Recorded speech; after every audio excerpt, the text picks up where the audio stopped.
नमस्कार साथियों, ये मैंने 11th क्लास के बच्चों के लिए बिजनेस स्टडी का फर्स्ट चैप्टर यहाँ पे वीडियो बनाई है। तो 11th क्लास के बच्चे यहाँ पे चाहे वो इंग्लिश मीडियम हो चाहे वो हिंदी मीडियम हो, दोनों लैंग्वेज में यहाँ पे सीख सकते हैं। तो सबसे पहले स्टार्ट करते हैं फर्स्ट चैप्टर बिजनेस स्टडी का, economic activities, business, profession, employment.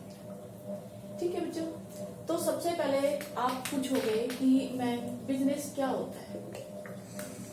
Business के अंदर एक्टिविटी की जाती है जिससे आपको अर्निंग होती है। जब भी कोई आप ऐसी एक्टिविटी करते हो जिससे आप कोई पैसा कमाते हो, चाहे तो वो आप गुड्स प्रोड्यूस करो, यानी कोई भी प्रोडक्ट बनाओ, सामान बनाओ, या फिर आप कोई सर्विसेज प्रोवाइड करो, दोनों ही सिचुएशन बिजनेस के अंदर आती है। ठीक है, तो जब भी कोई काम किया जाए और बदले में पैसा कमाया जाए तो वो सब बिजनेस में इंक्लूड होता है। ठीक है, लेकिन एक बात और ध्यान रखना कि जब भी आप कोई चीज प्रोड्यूस कर रहे हो तो वो सेल्फ कंजप्शन के लिए नहीं है, मतलब आप उसे यूज नहीं कर रहे हो, आपने कोई चीज बनाई है और प्रॉफिट के लिए किसी और को बेच दी है, तब ये कहलाएगा बिजनेस। ठीक है, तो अब चलते हैं हम ह्यूमन एक्टिविटीज में। ह्यूमन एक्टिविटी आपकी 2 टाइप्स की होती है। फर्स्ट आपकी इकोनॉमिक एक्टिविटीज, सेकंड है आपकी non economic activities. Economic activities में आ जाते हैं, इसमें आपकी 3 कैटेगरी है, बिजनेस, प्रोफेशन, एम्प्लॉयमेंट। 1 बाय 1 हम इनको समझेंगे। तो सबसे पहले बिजनेस। बिजनेस में मैंने जैसे आपको बताया कि आप कोई भी सामान खरीद रहे हो या बेच रहे हो, ये बिजनेस में ही आएगा, बशर्ते कि आप इसे अपने यूज करने के लिए नहीं खरीद रहे हो, बेच रहे हो, बल्कि इसे आप दूसरे को प्रॉफिट पे बेचने के लिए खरीद रहे हो। उसके बाद इंडस्ट्री, कोई भी इंडस्ट्री कोई भी सामान मैन्युफैक्चर कर रही है, इस सब चीजों को इंडस्ट्री में इंक्लूड किया जाता है। इंश्योरेंस, इंश्योरेंस एक सर्विस है जो अपने कस्टमर्स को दी जाती है ताकि वो रिस्क से बचे रहे। ठीक है, अगला ट्रांसपोर्ट। ट्रांसपोर्ट आप अपने आसपास देखते होंगे कि कोई भी सामान जहाँ पे बनता है वहां से दूसरी जगह पे भेजा जाता है, तो उसके लिए आपको ट्रांसपोर्ट की जरूरत पड़ती है। और इसके साथ ही आप ये भी ध्यान दें कि जब भी कोई सामान बनाया जाता है प्रोड्यूसर के द्वारा, तो तुरंत वो सेल आउट नहीं होता, कस्टमर तक पहुंचने तक बिक्री धीरे धीरे होती है। उस टाइम तक जिस चीज में वो रखा जाता है गोदाम, वेयर हाउस कहलाता है। ठीक है, और लोगों को ये बताने के लिए कि हमने क्या चीज प्रोड्यूस की है, क्या माल हमने बनाया है, इसके लिए हम क्या करते हैं, एडवर्टाइजमेंट। तो एडवर्टाइजिंग ये सर्विस है। ठीक है, तो ये सारी एक्टिविटी आपकी किस में आ जाती है, बिजनेस में। क्यों? क्योंकि आप कोई भी काम कर रहे हो, बदले में पैसा कमा रहे हो, इसीलिए ये इकोनॉमी एक्टिविटी कहलाती है। अब यहाँ पे और भी एग्जाम्पल पुट कर सकते हो, जैसे एक टीचर है, स्टूडेंट को पढ़ा रहा है और बदले में वो पैसा अर्न कर रहा है, तो ये भी क्या है, इकोनॉमिक एक्टिविटी। इसी के साथ साथ दूसरा कॉन्सेप्ट है आपका नॉन इकोनॉमिक एक्टिविटी। जिस काम को करने से आपको, काम तो कर रहे हो लेकिन कोई पैसा नहीं मिल रहा, अर्निंग नहीं हो रही, यानी एक्टिविटी तो आपने की है प्लस नॉन अर्निंग, कोई अर्निंग नहीं हुई है। या तो आपने कोई रिलीजियस प्रीचिंग की है, यानी आपने कुछ धर्म प्रचार के लिए किया है, अपने पूजा पाठ कर्मकांड इन सब चीजों के लिए किया है, या फिर आपने कोई सोशल वर्क किया है, यानी ऐसे ही समाज सेवा की है। ठीक है, या फिर आप सिंपल लैंग्वेज में मैं कह सकती हूँ कि एक टीचर है, अपने ही बच्चे को पढ़ा रहा है जिसके बदले में उसे कोई फीस नहीं मिलती, तो ये किसमें आ जाएगा, नॉन इकोनॉमिक एक्टिविटीज में। अगर टीचर बाहर जाके पढ़ा रहा है काम, तो वो दोनों सिचुएशन में कर रहा है, यहाँ भी एक्टिविटी है, यहाँ भी एक्टिविटी है, लेकिन यहाँ एक्टिविटी के साथ क्या है, अर्निंग है। अर्निंग है तो वो इकोनॉमिक एक्टिविटी कहलाई जाएगी, और अगर अर्निंग नहीं है तो वो नॉन इकोनॉमिक एक्टिविटी कहलाई जाएगी। 11th क्लास में जब आप एग्जाम देखते हो तो वहां पे आपको एमसीक्यूज के थ्रू ये क्वेश्चंस पुट ऑन किए जाते हैं, या कई बार फिल इन द ब्लैंक्स में देखने को मिलते हैं कि एक एग्जाम्पल दे दिया जाएगा कि एक डॉक्टर ने अपने हॉस्पिटल में किसी रोगी का इलाज किया, तो बताइए ये कौन सी एक्टिविटी है, इकोनॉमी या नॉन इकोनॉमी, ये इकोनॉमिक एक्टिविटी है। अब मैं इसी बात को थोड़ा सा चेंज कर दूं कि उसी डॉक्टर ने घर पे जाके भी अपने बच्चे का इलाज किया, तो ये कौन सी इकोनॉमी है, तो अब आप कहोगे कि ये है non economic activity. I hope यहाँ तक आपको समझ में आ गया होगा। ठीक ठीक है। तो दूसरा है हमारा प्रोफेशन। प्रोफेशन क्या होता है?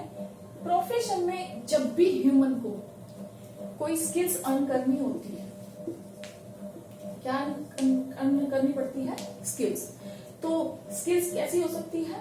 टेक्निकल स्किल्स हो सकती है, कोई कोर्स हो सकता है, कोई प्रोफेशन डिग्री हो सकती है, जैसे कि कोई लॉ कर लिया, ठीक है, वकालत कर ली, या कोई मेडिकल यानी कोई डॉक्टर बन गया, या सीए यानी कोई चार्टर्ड अकाउंटेंट की डिग्री। ये सारी चीजें किसमें आ जाती है? प्रोफेशन में आ जाती है, ठीक है। ये आपको लॉन्ग टाइम के बाद अर्न होता है, क्योंकि एकदम से तो आप किसी भी प्रोफेशन में नहीं आते, ये धीरे धीरे एक्सपीरियंस किया जाता है, आपकी स्किल्स बिल्डअप होती है, उसके बाद आप प्रोफेशन में आते हो, ठीक है। नेक्स्ट चलते हैं एम्प्लॉयमेंट। इसके लिए आपको ज्यादा स्किल्स की, टेक्निकल लैंग्वेज की या नॉलेज की ज्यादा जरूरत नहीं पड़ती। कहीं भी जब भी आप काम करते हो, बदले में आपको क्या मिलती है? सैलरी मिलती है। तो ये सारा एम्प्लॉयमेंट में आ जाता है। कॉन्ट्रेक्चुअल बेसिस पे हो सकता है, कैजुअल वर्कर्स हो सकता है, कोई भी एम्प्लॉय हो सकता है, जरूरी नहीं है पढ़ा लिखा ही हो। एम्प्लॉयमेंट में सभी वो व्यक्ति आ जाते हैं जो सैलरी के बदले में काम करते हैं, अलग अलग लेवल पे काम करते हैं। मैनेजर है तो थोड़ा वो पढ़ा लिखा हो सकता है, सुपरवाइजर जो लोगों के काम को सुपरवाइज करता है कि काम को ठीक से किया है या नहीं, वर्कर यानी आपके लो लेवल के वर्कर भी इसमें इंक्लूड हो जाते हैं। इन सभी को काम के बदले में सैलरी मिलती है, ठीक है। और यहाँ पे आप बिजनेस में देखते हो तो यहाँ पे मैं बता दूं कि यहाँ पे प्रॉफिट अर्न किया जाता है, यानी काम के बदले में प्रॉफिट मिलता है। लेकिन अभी आप जैसे स्टूडेंट्स हो और आप 11th से 12th क्लास में आओगे और अपनी पुरानी बुक्स को उठा के बेच देते हो और कहते हो कि मैंने 200 रुपए की बुक बेची है जिसमें मुझे 50 रुपए का प्रॉफिट हुआ है, तो क्या ये बिजनेस है? तो नहीं। क्यों नहीं है? क्योंकि इसमें रेगुलरिटी नहीं है। प्रॉफिट अर्न हो लेकिन रेगुलर एक्टिविटी से हो, डेली काम किया जाना हो। ऐसा नहीं है कि साल में एक बार हो गया हो या कभी कभी हो गया। रेगुलरिटी होनी चाहिए, आप किसी एक्टिविटी से जुड़े हुए होने चाहिए, ठीक है। तो ये आपने यहाँ पे बिजनेस एक्टिविटी सीख ली। आगे हम पढ़ते हैं कैरेक्टरिस्टिक्स ऑफ बिजनेस। बिजनेस की क्या क्या विशेषताएं होती हैं, इनके बारे में आप जानेंगे। फर्स्ट है आपकी एन इकोनॉमिक एक्टिविटीज। आप चाहे तो स्क्रीनशॉट ले सकते हैं और अपने नोट्स क्रिएट कर सकते हैं, ठीक है। वन वर्ड से आप इनकी पहचान कर सकते हैं। बुक में आपको 3-4 लाइनें पढ़ने की जरूरत नहीं है, बस माइंड में अच्छे से समझ लें। An economic activity. सेकंड है आपका exchange of goods and service. Third है आपका रेगुलरिटी इन डीलिंग। फोर्थ है प्रॉफिट मोटिव। फिफ्थ है आपका elements of risk and next is creation of utility and next is consumer satisfaction. One by one हम इसको explain करेंगे। And economic activities, इसका purpose क्या है? अर्निंग। मैंने फर्स्ट टाइम ही आपको बताया कि बिजनेस का मतलब ही वही एक्टिविटी करने से है जिनसे हमको क्या हो? अर्निंग। अगर हमें अर्निंग हो रही है, अगर हम कोई गुड्स प्रोड्यूस कर रहे हैं यानी कोई सामान बना रहे हैं, मार्केट ही बना रहे हैं, उसको बेच रहे हैं, ठीक है, तो उससे हमें जो प्रॉफिट हो रहा है, पैसे कमा रहे हैं, तो ये हमारा किस में आएगा? इकोनॉमी एक्टिविटी, ठीक है। अगर मैं कहूँ मैंने ये सैंपल में बेच दिया या दान में दे दिया, डोनेशन कर दिया, तो ये इकोनॉमी एक्टिविटी नहीं कहलाएगी, क्योंकि यहाँ पे कोई अर्निंग नहीं हुई है। हमें चैरिटी डोनेशन नहीं देना है। बिजनेस एक्टिविटी वही है जिसमें हमें पर्पस क्या है? हमारा अर्निंग का, ठीक है। नेक्स्ट है आपका exchange of goods and services, ठीक है। यहाँ पे जब भी आप कोई चीज बना रहे हो या किसी को दे रहे हो, बेच रहे हो, खरीद रहे हो, तो वो डोमेस्टिक होता है, घरेलू यूज के लिए नहीं होनी चाहिए। कई बार होता है ना कि जैसे हमारे फादर की शॉप है और हमें स्टेशनरी का कुछ सामान चाहिए, तो हमने अपने पापा की दुकान से ही कुछ सामान ले लिया और यूज कर लिया, ठीक है, तो वो exchange of goods and services नहीं है, ठीक है। तो यहाँ मैंने इसीलिए लिखा है कि नॉट फॉर डोमेस्टिक यूज। जब भी आप कोई चीज बाहर बेच रहे हो जिससे आप पैसा कमा रहे हो, तो वो होगा exchange of goods and service, ठीक है। Regularity in dealing. अभी मैंने थोड़ी देर पहले बताया कि जब भी आप कोई डीलिंग करोगे यानी कोई भी बिजनेस करोगे या कोई भी काम करोगे वो रेगुलर होना चाहिए। ऐसा नहीं है कि आज करा और फिर 1 साल के बाद कर रहे हो या 6 महीने के बाद कर रहे हो। आज कोई बुक बेच दी और प्रॉफिट अर्न कर लिया, फिर 1 साल के बाद आप नेक्स्ट क्लास में आए, फिर आप अपनी पुरानी बुक्स को बेच रहे हो, फिर आपको प्रॉफिट हो रहा है। ये सब नहीं है, आपकी रेगुलरिटी होनी चाहिए। आपने देखा ना दुकान वाले के जो स्टेशनरी है शॉप होती है, वो जो दुकान वाला होता है वो डेली बुक्स को परचेज करता है और डेली बेच रहा होता है, यानी रेगुलेटिंग होती है उसकी एक्टिविटी। नेक्स्ट आइए आप प्रॉफिट मोटिव। अब कोई भी व्यक्ति काम क्यों करता है, कोई भी पर्सन है वो किस लिए काम कर रहा है, ताकि इसको क्या हो, प्रॉफिट अर्न हो। ठीक है, कभी देखा जितने की आप सामान लाते हो शॉपकीपर उतने का ही आपको बेच रहा हो? नहीं, शॉपकीपर अगर कोई चीज 20 रुपए की लाता है, ठीक है, तो वो आपको 25 की बेच रहा है। इसका मतलब 5 रुपए वो क्या कर रहा है, प्रॉफिट को अर्न कर रहा है। ठीक है, जिसके लिए वो काम कर रहा है, पूरे दिन शॉप पे बैठा है। नेक्स्ट है आपका एलिमेंट्स ऑफ रिस्क। अब रिस्क क्या होता है, कई बार आप देखते हो आप ही की जनरेशन के बच्चे, कई बार चीजें आती है मार्केट में और फैशन आउट हो जाता है तो उनके प्राइजेस गिर जाते हैं। मान लीजिए कि किसी दुकानदार ने 50 रुपए की कोई चीज खरीदी और उसका फैशन आउट हो गया, ठीक है, अब वो 20 में बिक रही है, तो 30 रुपए क्या हो रहा है उसका, लॉस। तो बिजनेस में सिर्फ प्रॉफिट ही नहीं होता, लॉस भी होता है। तो जिस लॉस को बेयर करना पड़ता है यानी सहन करना पड़ता है, कौन करेगा सहन, ओनर। कई बार फैशन आउट हो गया, कई बार चीजें पुरानी हो गई, तकनीकी चीजें जो होती है, टेक्नोलॉजिकल चीजें जो होती है वो पुरानी हो गई, ठीक है।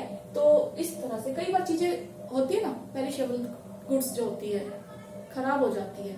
जैसे मान लीजिए पनीर है, पनीर खराब हो जाता है जल्दी, ठीक है, दूध है, दूध भी जल्दी खराब हो जाता है। ऐसी कुछ चीजें हैं जो खराब हो जाती है। तो जरूरी थोड़ी है कि बिजनेस में जितना सामान लाया गया है उतना ही तुरंत बिक जाए। तो यहाँ पे रिस्क होता है, यानी जोखिम उठाना पड़ता है। तो क्या कहते हैं कि जितना हाई रिस्क होगा उतना ही हाई प्रॉफिट अर्न होगा। ठीक है, एक एंटरप्रेन्योर यानी एक बिजनेसमैन की यही पहचान होती है कि जितना उसमें हाई रिस्क लेने की क्षमता होती है उसकी अर्निंग उतनी ही ज्यादा होती है।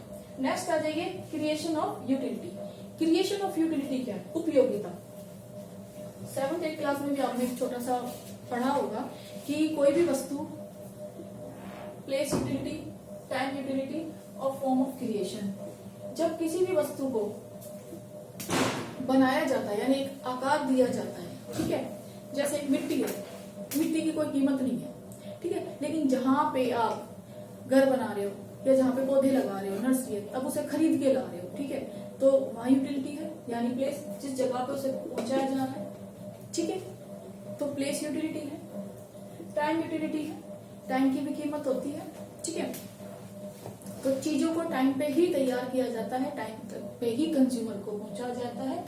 और ऐसे ही फॉर्म ऑफ क्रिएशन, जैसे कि मिट्टी से अगर मैं कहूं कि किसी ने, कुम्हार ने घड़ा बनाया हो, तो घड़े की जो क्रिएशन किया है, जो क्रिएटिविटी की है, वो किस लिए की है, ताकि कुछ उससे अर्न किया जा सके, किसी के वो काम आ सके। तो चीजों को उस फॉर्म में क्रिएट करना ताकि उन्हें बेच के भी आपको प्रॉफिट अर्न हो, ये भी बिजनेस में ही आता है। आसपास आपको छोटे मोटे कारीगर भी दिखते हैं जो चीजों को बनाते हैं और बना के उसी फॉर्म में बेचते हैं ताकि उनसे कस्टमर के लिए सेटिस्फाइड हो, यानी ग्राहकों की जरूरतों को पूरा किया जाए। नेक्स्ट पॉइंट है आपका कंज्यूमर सेटिस्फेक्शन। अब कंज्यूमर सेटिस्फेक्शन क्या कहता है कि पहले ये देखिए आप कि ग्राहक कौन है। अब ये नया कॉन्सेप्ट आया है कि जब ग्राहक यानी कंज्यूमर यानी कस्टमर आपके जब सेटिस्फाइड होंगे, उनकी जरूरत को उन्हें देखें, अगर वो सेटिस्फाइड हैं, उनकी जरूरतें पूरी हो रही हैं, आप जो भी प्रोडक्ट बना रहे हो, बेच रहे हो, उससे कस्टमर खुश है, डिलाइट है, हैप्पी है और वो सेटिस्फाइड है, तभी आपके प्रोडक्ट को अच्छे से प्रॉफिट मिलेगा। ठीक है, ये है आपका कंज्यूमर सेटिस्फेक्शन। तो इस तरह से आपकी सारी कैरेक्टरिस्टिक्स है बिजनेस की। नेक्स्ट है आपका प्रोफेशन। ठीक है, तो अब प्रोफेशन मैंने बताया कि प्रोफेशन में क्या इंक्लूड करते हैं आप, स्किल्स। कोई भी स्किल्स हो सकती है, कोई भी डिग्री हो सकती है या टेक्निकल स्किल्स हो सकती है, टेक्निक्स हो सकती है। ठीक है, तो इनके कैरेक्टरिस्टिक्स हैं जिनके बारे में जानते हैं। कैरेक्टरिस्टिक्स ऑफ प्रोफेशन, फर्स्ट है आपका body of specialised knowledge and technique. ये क्या कहता है कि कोई भी साधारण ऑर्डिनरी पर्सन, ये नहीं है कि बस सिंपल सा कोई भी कोर्स कर दिया उसको भी आप प्रोफेशन करोगे, नहीं। इसमें आपको नॉलेज होनी चाहिए, डिग्री होनी चाहिए, और वो कैसे होगी, किससे जुड़ना पड़ेगा आपको, formalise method of acquiring training and experience.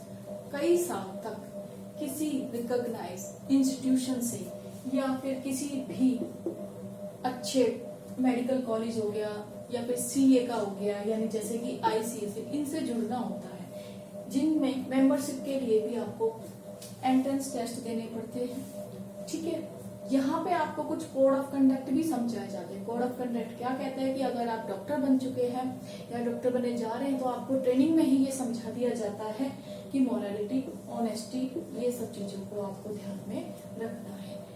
और इन्हीं चीजों के बेस पे इनको एक ओथ भी दिलाई जाती है जिसमें ये कहा जाता है कि जब भी आप काम करेंगे तो वहां पे प्रायोरिटी किसको देंगे, सर्विस को। तभी कहते हैं कि डॉक्टर को भगवान का रूप माना जाता है। कोई भी इमरजेंसी हो तो ये अपनी इकोनॉमिक कंसीडर नहीं करेंगे, इकोनॉमिक चीज से उठकर इन्हें क्या देनी होती है, अपनी सर्विसेज देनी होती है।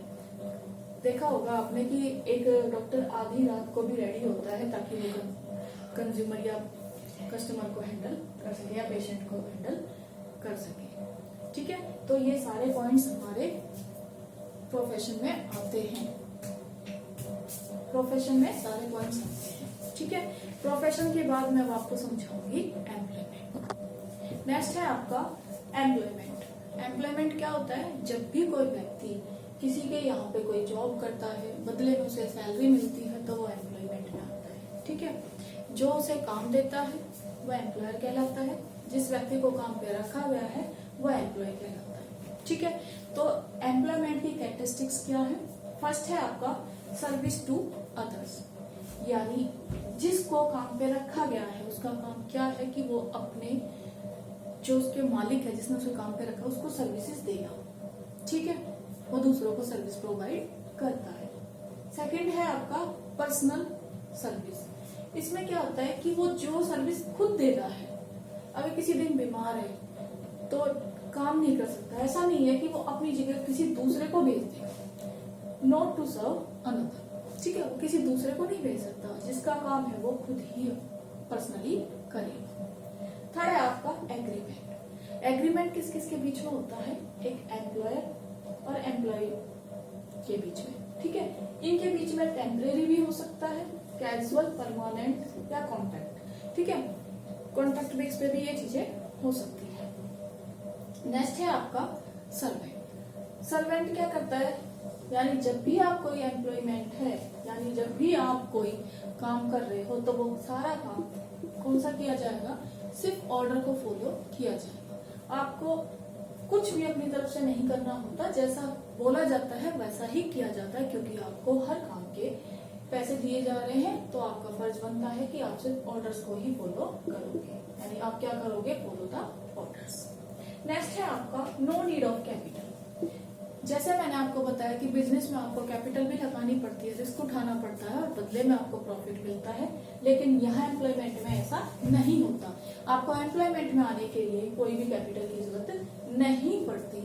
ठीक है, सीधा आप एक जॉब देते हो, ढूंढते हो, इंटरव्यू देते हो और एक जॉब पे आप सेट हो जाते हो, बदले में आपको अर्निंग होती है, सैलरी होती है। ठीक है, आगे है नो रिस्क। ठीक है, एक एम्प्लॉयमेंट में कोई भी रिस्क नहीं होगा। क्यों? क्योंकि जिसने आपको काम पे रखा है, जो मालिक है, ऑनर है, वही सारे रिस्क बेयर करेगा, आपके रिस्क नहीं होते। ठीक है, नेक्स्ट है आपका नेचर ऑफ एम्प्लॉय।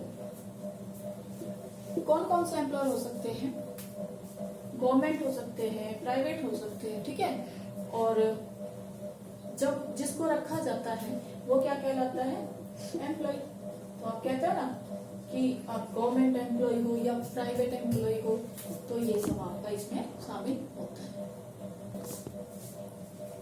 बेटा 11th क्लास में जब आपके टीचर्स आपसे नोट्स बनवाते हैं तो यहाँ पे कुछ डिफरेंसेस होते हैं, तो उन डिफरेंसेस को प्रेजेंट करने का बेटा यही तरीका होता है कि आपको वहां पे ये हेडिंग जरूर डालनी होती है, बेसिस ऑफ डिफरेंसेस, यानी आपको अंतर स्पष्ट करने हैं तो इनके पॉइंट्स भी डालने होते हैं। क्योंकि एग्जाम में क्या होता है, आगे आप 12th में भी आओगे तो सिलेक्टेड पॉइंट्स को हाईलाइट कर दिया जाता है कि इन्हीं 2 पॉइंट्स में आप डिफरेंसेस यानी अंतर बताइए। तो मैंने यहाँ अभी जो आपको टॉपिक्स पढ़ा है उन्हीं में अंतर बता रही हूँ, बिजनेस, प्रोफेशन और एम्प्लॉयमेंट। तीनों में जो अंतर है उनको किस तरह से डिफाइन करना। जब आप नोट्स बनाओ तो स्क्रीनशॉट लेके प्लीज इसे बना लेना देख के। पहला है आपका कमेंसमेंट। कमेंसमेंट मतलब स्थापना। फर्स्ट चलते हैं बिजनेस। जब भी आप कोई बिजनेस स्टार्ट करोगे तो वहां पे आपको लीगल फॉर्मेलिटी करनी पड़ती है, यानी अपनी कंपनी को रजिस्टर कराना पड़ता है। ठीक है, तो लीगल फॉर्मेलिटी के बिना आपका कोई भी बिजनेस स्टार्ट नहीं होता। नेक्स्ट है आपके प्रोफेशन। प्रोफेशन आप कहाँ से डिग्री लेते हो, कहाँ से स्किल सीखते हो, एक इंस्टीट्यूशन से। तो ध्यान रखें कि इंस्टीट्यूशन कैसा होना चाहिए, सर्टिफाइड होना चाहिए। ठीक है, नेक्स्ट है बेटा आपका एम्प्लॉयमेंट। एम्प्लॉयमेंट यानी कहीं पे आप नौकरी कर रहे हो, जॉब लेते हैं, तो उसके लिए आपको सिर्फ एक अपॉइंटमेंट लेटर की जरूरत पड़ती है और किसी चीज की जरूरत नहीं पड़ती।